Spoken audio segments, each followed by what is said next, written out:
بسم اللہ الرحمن الرحیم۔ السلام علیکم ناظرین، آج ہم آپ کو اللہ کے پیارے نبی ہم سب کے آقا محمد مصطفیٰ صلی اللہ تعالیٰ علیہ وسلم کے اخلاق کے بارے میں بتاؤں گی۔ ایک ایسے ملک میں جہاں نہ کوئی حکومت ہو اور نہ کوئی قانون، جہاں بات بات پر قتل کرنا، کسی کا خون بہانا معمولی بات تھی، ایسے ماحول میں نبی کریم صلی اللہ تعالیٰ علیہ وسلم کے اخلاق کی چمک ظاہر ہوئی تو نہ صرف اس نے لوگوں کے دلوں پر روشن کیا بلکہ آپ صلی اللہ تعالیٰ علیہ وسلم کی زندگی کے واقعات ہر ملک، ہر طبقے کے لوگوں کے لیے بہترین نمونہ ہے اور مثال بن گئے۔ نبی کریم صلی اللہ تعالیٰ علیہ وسلم اکثر خاموش رہا کرتے تھے، بغیر ضرورت کسی سے بات نہ کرتے تھے اور باتوں میں مٹھاس تھی، تختی اور کرواہٹ ذرا نہ تھی۔ گفتگو ایسی دلکشی ہوتی تھی، سننے والوں کے دلوں اور روح پر قبضہ کر لیتی تھی، اور نبی کریم صلی اللہ تعالیٰ علیہ وسلم کی یہ خوبی ایسی تھی کہ مخالف دشمن لوگ بھی اس کی گواہی دیتے تھے اور دشمن اسی کو جادو کا نام دیا کرتے تھے۔ نبی کریم صلی اللہ تعالیٰ علیہ وسلم کبھی کھلکھلا کر ہنسنا پسند نہ کرتے تھے اور تبسم، مسکراہٹ ہی آپ کا ہنسنا تھا۔ تہجد کی نماز میں نبی کریم صلی اللہ تعالیٰ علیہ وسلم رو پڑتے تھے اور کبھی کسی کے مرنے پر آنکھ نم ہو جاتی تھی۔ کبھی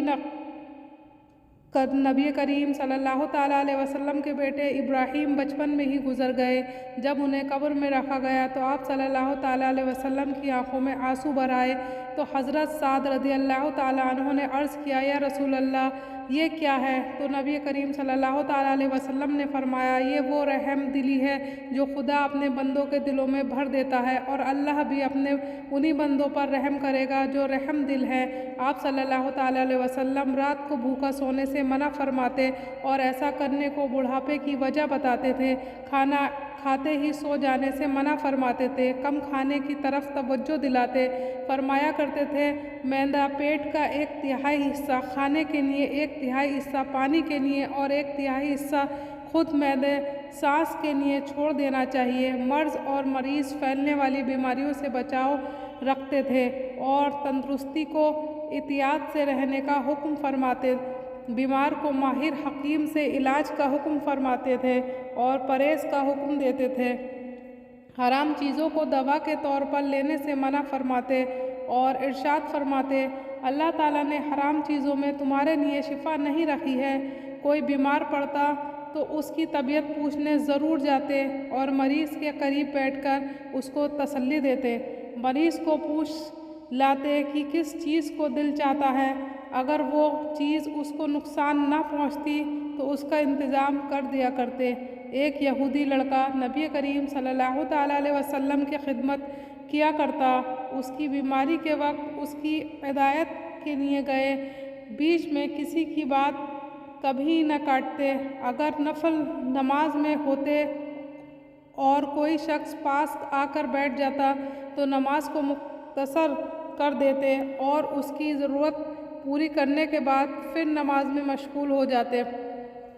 اکثر مسکراتے رہتے۔ حضرت عائشہ رضی اللہ تعالیٰ عنہ فرماتی ہیں کہ شفقت و مہربانی کوئی شخص بھی اچھے اخلاق میں نبی کریم صلی اللہ تعالیٰ علیہ وسلم کے جیسا نہ تھا۔ چاہے کوئی صحابی بلاتے یا گھر کا کوئی شخص، نبی کریم صلی اللہ تعالیٰ علیہ وسلم ضرور تشریف لے جاتے، نفل عبادت چھپ کر ادا کرتے تاکہ امت پہ زیادہ عبادت بھاری نہ ہو۔ جب کسی معاملے میں دو چیزیں سامنے آ جاتی تو آسان چیز کو اپناتے، فرمایا کہ ایک دوسرے کی باتیں مجھے نہ سنایا کرو، میں چاہتا ہوں جب میں اس دنیا سے جاؤں تو سب کی طرف سے دل صاف کر جاؤں۔ اگر دو شخص کے درمیان جھگڑا ہوتا تو انصاف فرماتے، اور اگر خود اپنے ساتھ کسی نے کچھ کیا تو اس کو معاف فرماتے۔ فاطمہ نام کی ایک عورت نے مکہ میں چوری کی، لوگوں نے اسامہ سے بنی نبی کریم صلی اللہ تعالیٰ علیہ وسلم کو بہت پیارے تھے سے سفارش کرائی تو نبی کریم صلی اللہ تعالیٰ علیہ وسلم نے فرمایا، کیا تم نے اللہ سے بنائی ہوئی حدود میں سفارش کرتے ہو؟ سنو، اگر فاطمہ